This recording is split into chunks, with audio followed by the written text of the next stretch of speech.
Amis téléspectateurs de Nord Bénin TV, le numéro 1 de notre émission Rendez-vous du foncier portait sur la gestion du foncier à partir du 14 août 2023, où, conformément aux dispositions des articles 516 nouveaux et 17 du Code foncier et domanial en vigueur en République du Bénin, toute transaction d'une propriété foncière doit être précédée de la confirmation de droit foncier.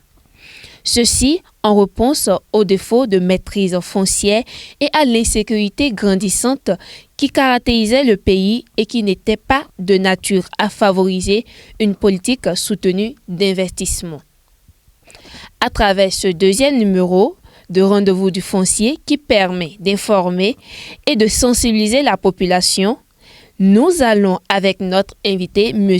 Dadjo Joël, spécialiste des questions foncières et domaniales, parler de la confirmation de droit foncier et l'intangibilité du titre foncier.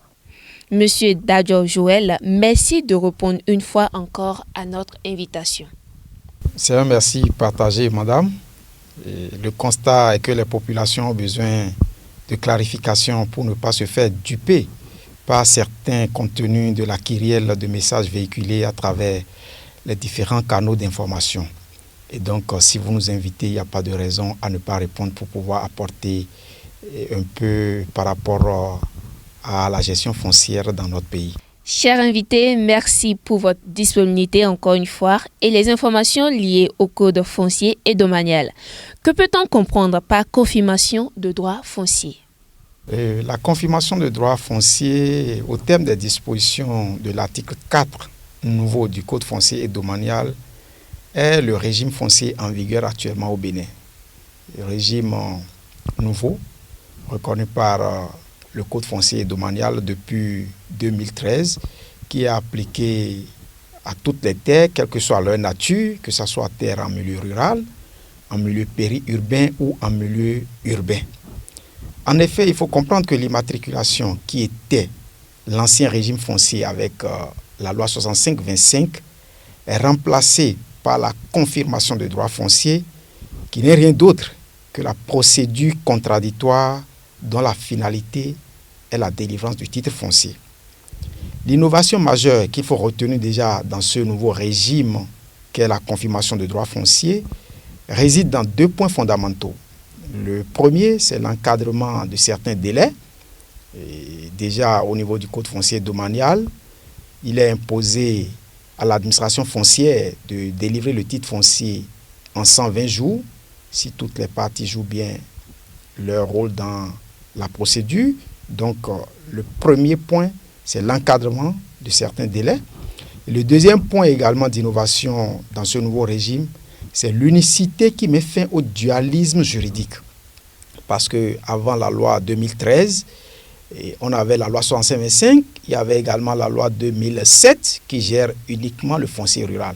Mais aujourd'hui, la question foncière est traitée dans sa globalité au niveau du Code foncier et domanial. Donc, au sens du Code foncier et domanial, il existe deux types de procédures de confirmation de droit foncier. Celle que nous dénommons classique ou ordinaire, ce que tout le monde sait, et la confirmation de droit foncier à partir d'un plan foncier rural. La première, c'est-à-dire le premier type, ce sont les articles 117 et suivants qui la décrit, et le second type, ce sont les articles 192 et suivants qui donnent un peu les précisions. Alors, de façon ramassée, la confirmation de droit foncier, il faut comprendre juste que c'est une procédure contradictoire qui permet d'obtenir le titre foncier, qui est le titre de propriété en matière foncière et domaniale en République du Bénin. Monsieur Dadjo, pour avoir le titre foncier, il faut avoir la confirmation du droit foncier. Décrivez-nous la procédure de confirmation de droit foncier dite classique ou ordinaire. Merci, madame. La procédure de confirmation de droit foncier, dite classique ou ordinaire, telle que l'a décrit les dispositions des articles 117 et suivants, se résume en 4 points, sinon 4 grandes étapes. Il y a l'étape de recevabilité et d'instruction de la réquisition, il y a l'étape de la publicité foncière, il y a l'étape du bornage contradictoire et l'étape même des formalités de confirmation de droit foncier. Vous me permettez d'aller un peu plus en détail par rapport à chaque étape. Alors, lorsque nous prenons la première étape, qui est l'étape de recevabilité et instruction de la réquisition, vous convenez avec moi qu'il faut d'abord un dossier bien monté qui sera maintenant introduit pour être recevable.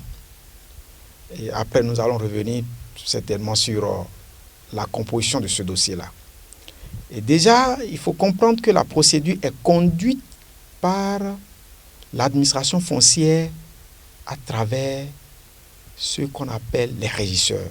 Ce sont des officiers publics assermentés et qui ont pour mission spécialement la sécurisation, c'est-à-dire la confirmation de droits fonciers. Donc, lorsque le requérant, demandeur de titre foncier, monte son dossier, il se rapproche de l'administration foncière, c'est-à-dire l'Agence nationale du domaine du foncier, ou de l'un de ses démembrements territorialement compétents pour déposer son dossier.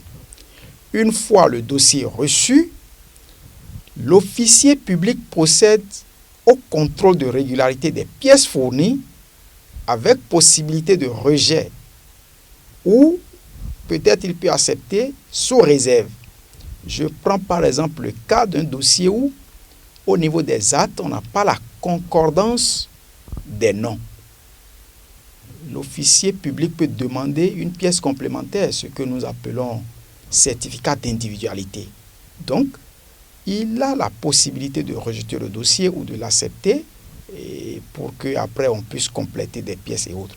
Lorsque le dossier est bon, nous rentrons dans l'hypothèse où le dossier est reçu, c'est bon, il l'instruit et lorsqu'il l'instruit, c'est qu'il saisit des instances. Et ça tombe comme ça dans la deuxième étape, l'étape de la publicité, où il saisit le président du tribunal territorialement compétent, le maire du ressort dans lequel se trouve l'immeuble pour lequel on veut faire la procédure, et le journal officiel ou un journal d'annonce légale pour lancer la publicité. Et par rapport à cela, il a un délai de 15 jours ouvrables, c'est bien précisé dans le Code foncier et domanial, où il sollicite les services de ces 3 structures-là, le tribunal, la mairie, le journal officiel ou d'annonce légale. Et il porte à leur connaissance la demande du requérant d'obtenir le titre foncier.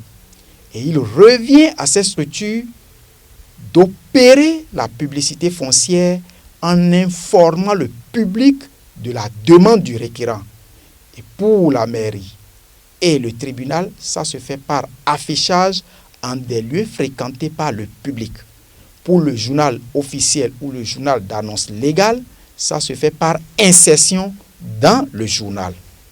Et lorsque c'est fait, il y a un retour qui est fait également après la fin de la publicité qui dure 60 jours à compter de la date où l'affichage est fait et de la date où l'insertion est faite dans le journal.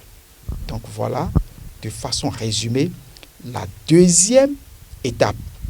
Lorsque ce retour est fait, le régisseur, c'est-à-dire l'officier public, a l'obligation pour la troisième étape de passer commande auprès d'un géomètre expert pour le bornage contradictoire. Il faut rappeler qu'au cours de la publicité, les 60 jours que la loi donne pour la publicité, ça permet en réalité à toutes ces personnes qui ont des griefs contre la demande pour se prononcer par opposition ou contestation. Et donc, ils auront à se rapprocher de l'administration foncière pour leur action d'opposition ou de contestation. Lorsqu'on est à l'étape de la du bornage contradictoire, à ce niveau également, il y a une petite publicité qui est faite autour. Lorsque l'officier public commande le bornage, le géomètre expert en question programme la date où l'opération de bornage contradictoire aura lieu. Et l'information est portée à la connaissance également du public, de la mairie et également des autorités au niveau local, c'est-à-dire chefs de quartier ou chefs de village concernés. Et là, ce n'est plus tout le monde qui a la possibilité ou qui aura la possibilité de faire opposition ou contestation, mais uniquement la loi reconnaît aux limitrophes par rapport à l'empiètement et autres. Donc, la troisième étape, qui est l'étape du bornage contradictoire, il revient à l'officier de saisir un géomètre. On porte à la connaissance du public cette opération qui aura lieu, et le jour de l'opération, non seulement le requérant est présent, mais également les limitrophes à cette portion de terre pour laquelle on veut faire la confirmation de droit foncier. Il y a également la présence des autorités au niveau de la commune, c'est-à-dire le représentant du maire, et au niveau local, c'est-à-dire le chef quartier lui-même ou son représentant. Il peut arriver où lors de ce bornage contradictoire, l'un des limitrophes soit absent. Le législateur a prévu que lorsqu'on se retrouve dans un cas pareil, que les opérations soient reportées à une date qui doit rester enfermée dans 15 jours au plus. Et à ce report, présent ou pas, le bornage a lieu avec ceux qui vont se présenter, et cela est assorti d'un procès verbal signé de toutes les parties présentes à cette opération de bornage contradictoire. Lorsque le travail est effectué, le géomètre expert fait le retour des livrables, c'est-à-dire le procès verbal de bornage contradictoire en des exemples donnés, et le levé contradictoire, il fait le retour de ces livrables-là à l'administration foncière. Et une fois reçu, l'officier public enclenche maintenant la dernière étape, qui est l'étape de formalité de confirmation de droit foncier proprement dite. Cela consiste juste à constater de l'accomplissement de toutes les prescriptions légales, c'est-à-dire la publicité bien faite dans le délai, absence d'opposition ou de contestation éventuelle, et lorsqu'il remarque tout ceci, il procède à l'enregistrement de l'immeuble sur le registre foncier concerné et confirme les droits fonciers du propriétaire qui, entre-temps, était un propriétaire présumé. Mais attention, lorsqu'on se retrouve dans un cas de contestation ou d'opposition, il faut préciser que les cas de contestation n'arrêtent pas l'évolution de la procédure. Ça ne suspend pas la procédure, ça fait évoluer la procédure jusqu'à la porte de la quatrième étape, c'est-à-dire l'étape de confirmation.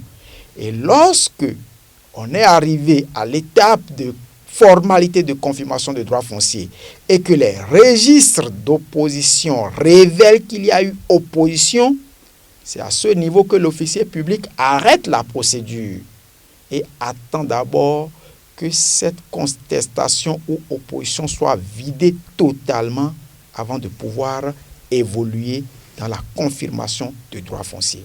Donc la confirmation de droit foncier, c'est 4 étapes telles que nous venons de décrire, et ceux qui ont des griefs ont la possibilité de se prononcer lors de la publicité foncière qui dure 60 jours. Quant aux limitrophes, ils ont cette possibilité jusqu'au niveau des opérations de bornage contradictoire. Voilà, chers téléspectateurs, 4 étapes à suivre pour la procédure de confirmation du droit foncier. Alors, Monsieur Dadjo, voudriez-nous rappeler les pièces constitutives du dossier de la demande de confirmation de droit foncier et les personnes qui peuvent formuler la dite demande?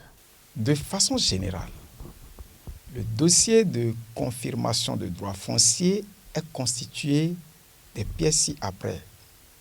La pièce maîtresse, c'est l'acte présomptif de propriété, c'est-à-dire l'acte qui justifie le droit présomptif de celui qui veut le titre foncier.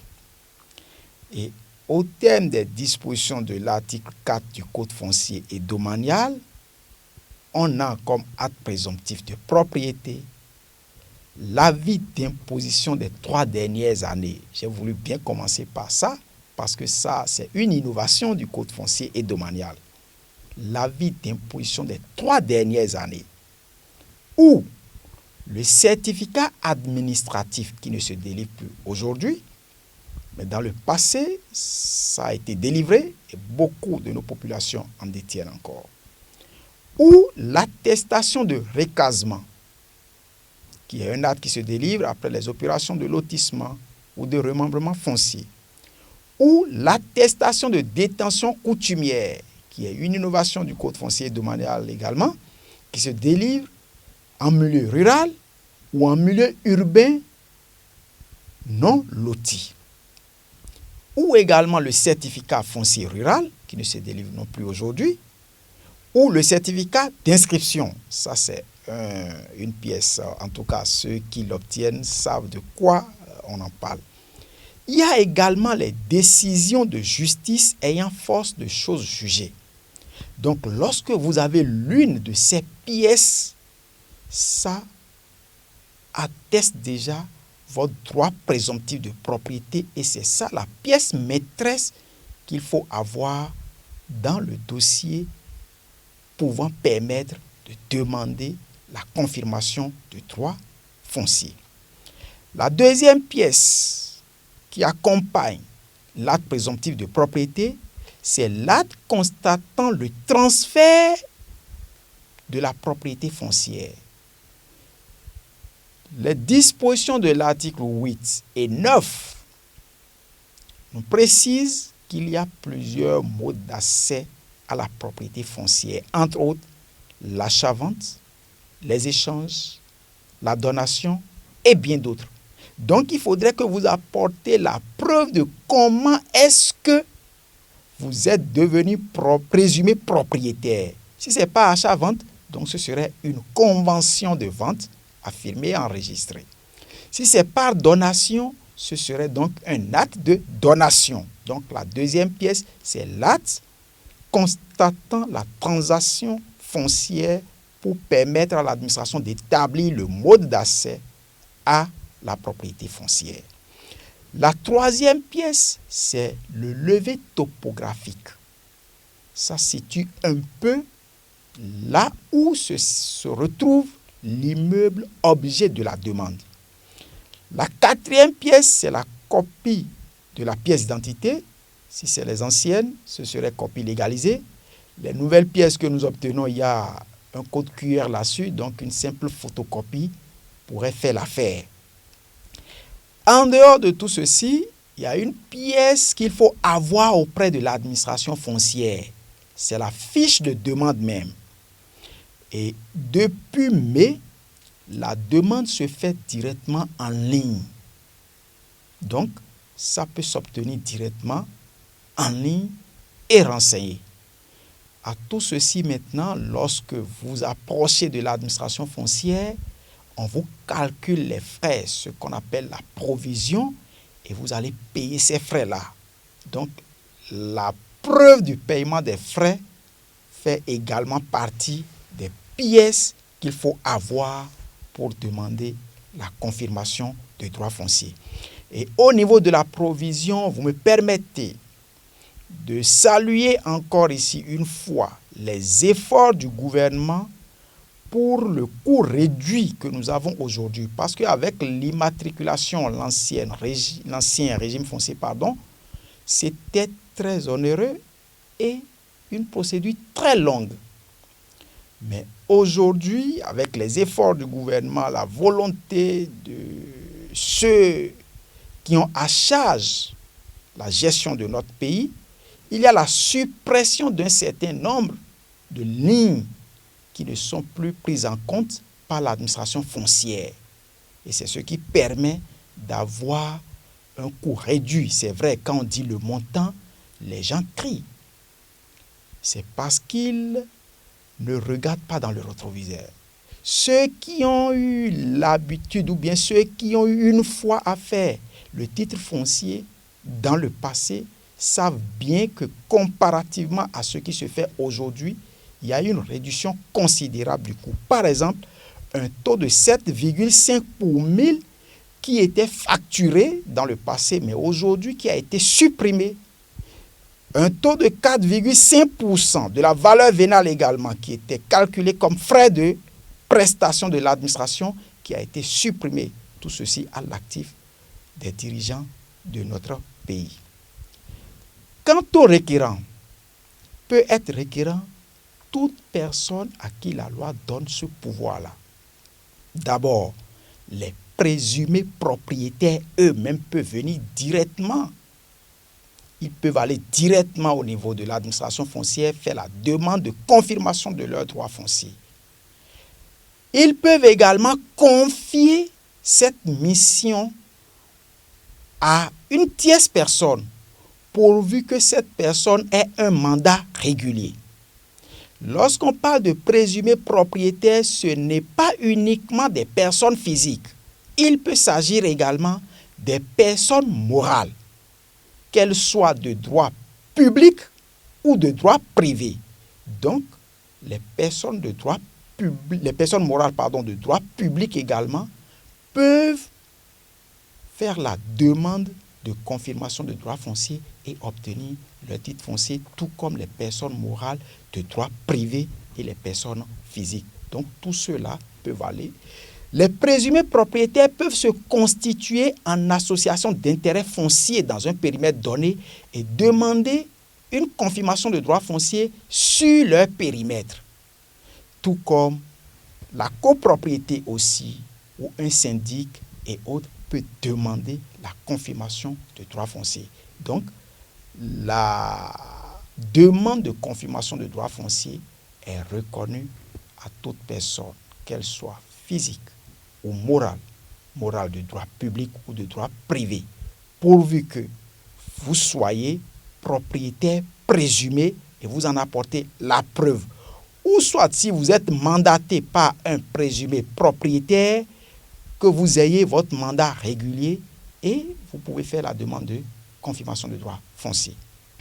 En parlant d'acte foncier, on constate l'absence du permis d'habiter. Qu'en est-il de cette pièce administrative que certains vendeurs présentent? Merci madame pour cette question très pertinente.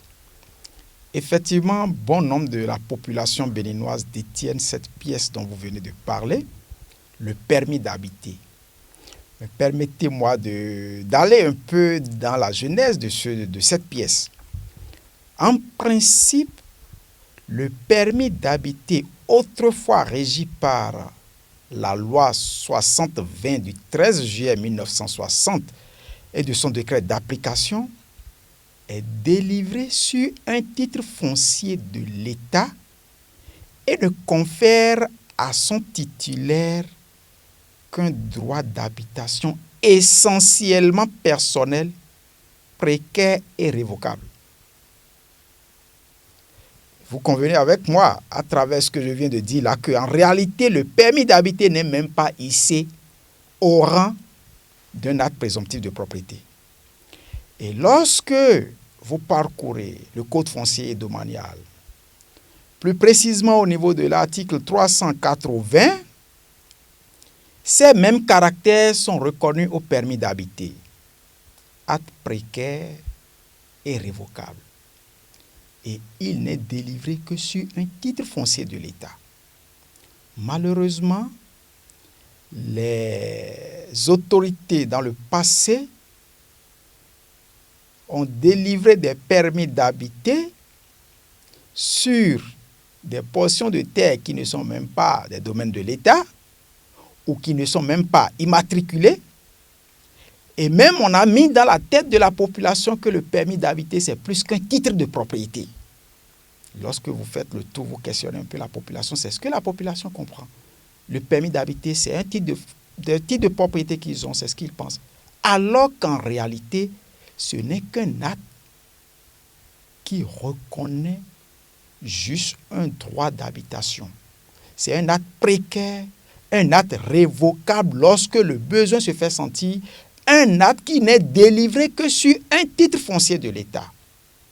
Donc, lorsque le constat est fait et qu'on se rend compte que beaucoup de la population détiennent cette pièce, et là encore, il faut saluer les efforts du gouvernement à travers les réformes.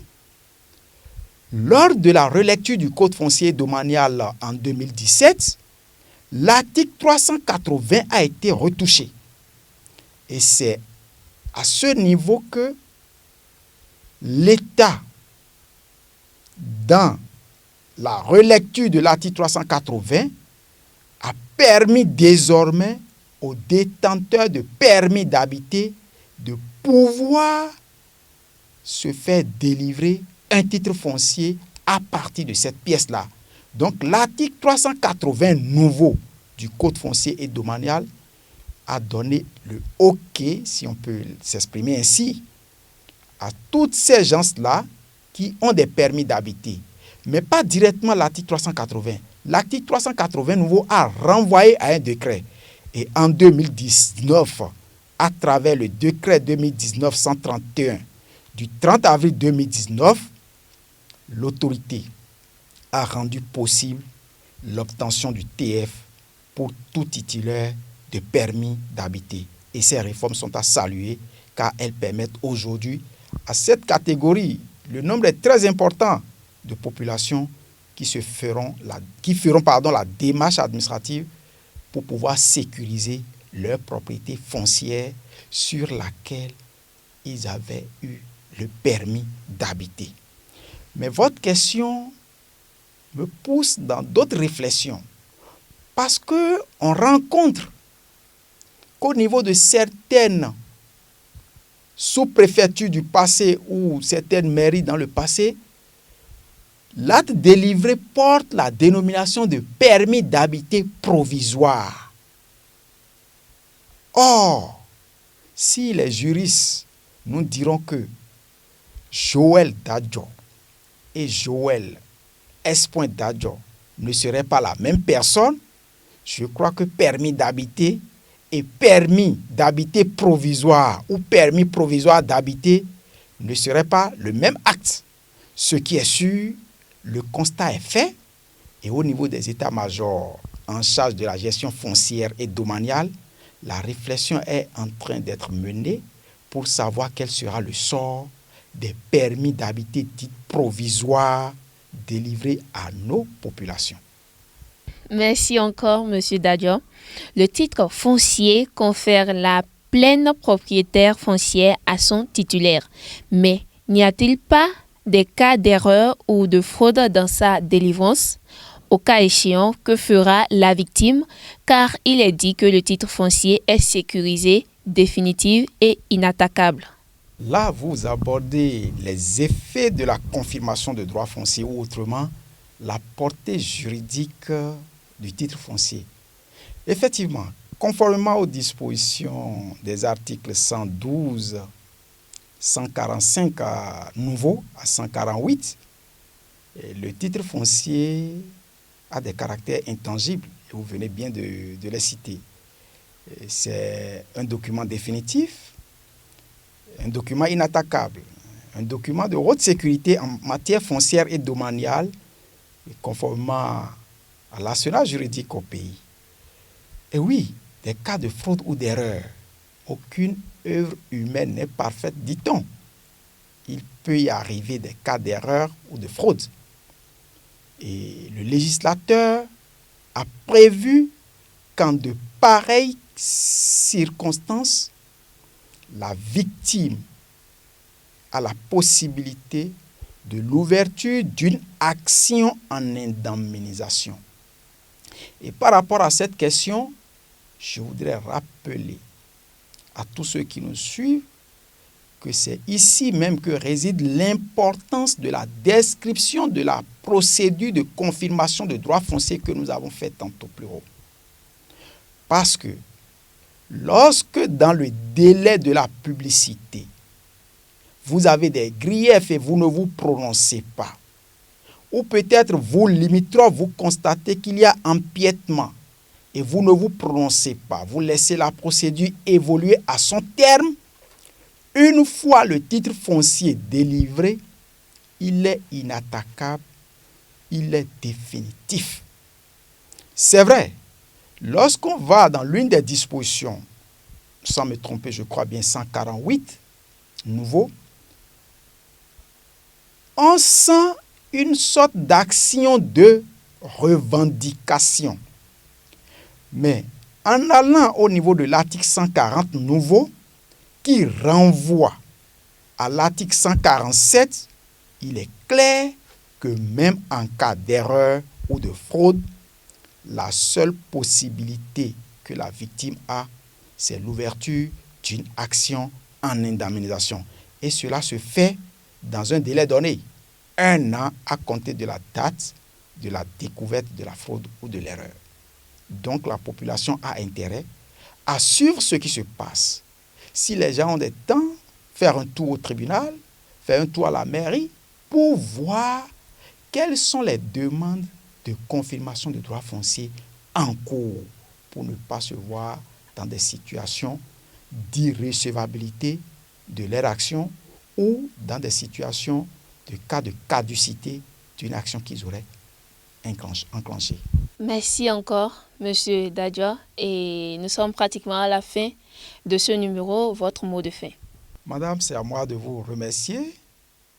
Remercier également toute l'équipe de Nord-Bénin TV pour le travail que vous faites au quotidien afin d'apporter l'information à la population béninoise.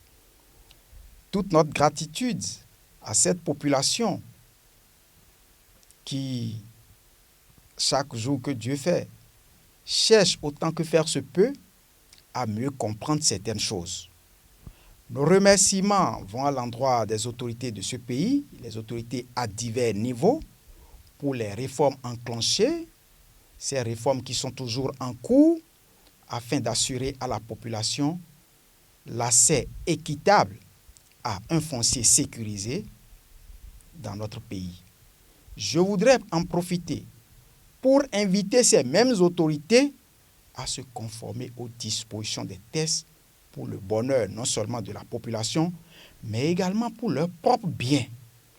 Car il n'est pas souvent rare de constater que, au nom de je ne sais quoi, certaines veulent user de leur position pour forcer la main à l'administration foncière, ce qui ne devrait pas être le cas, parce que lorsque vous ne respectez pas les tests dans la procédure, tôt ou tard, ça va vous rattraper.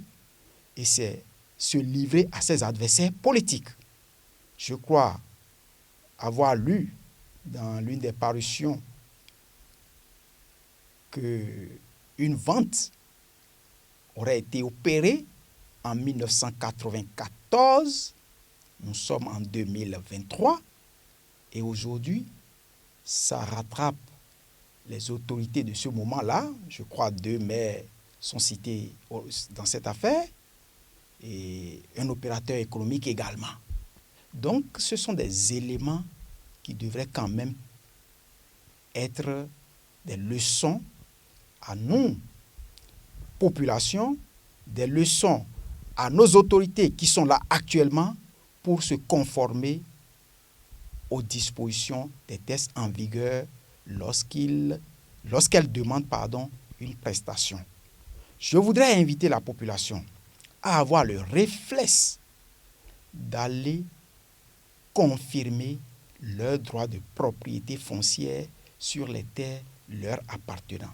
C'est vrai, Si il arrive où quelqu'un en a plusieurs et n'est pas capable de le faire pour tout, pourquoi ne pas commencer tout doucement? C'est très capital.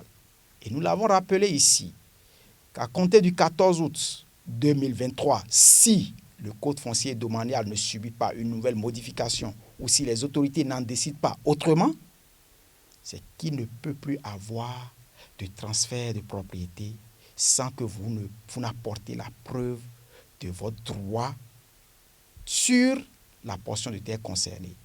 C'est vrai, ce n'est pas pour vendre faussement qu'il faut aller faire le titre foncier, mais il est bien dit que c'est le document qui vous donne plein droit de propriété. C'est le document de sécurisation en matière foncière et domaniale. Et donc, au nom de cela, je crois qu'il serait mieux pour chacun de nous de s'y conformer et d'avoir son titre foncier pour être tranquille. Ou si, éventuellement, il y a eu des contestations, l'administration peut reconnaître que, attention, c'est elle qui est réellement le propriétaire. Je vous remercie. Chers téléspectateurs de Nord Bénin TV, merci de nous avoir suivis et merci à notre spécialiste des questions foncières et domaniales, M. Dadjo Joël, qui nous a détaillé et nous a expliqué comment avoir notre titre foncier, surtout en passant par la confirmation des droits fonciers. Alors, sur ce, portez-vous bien.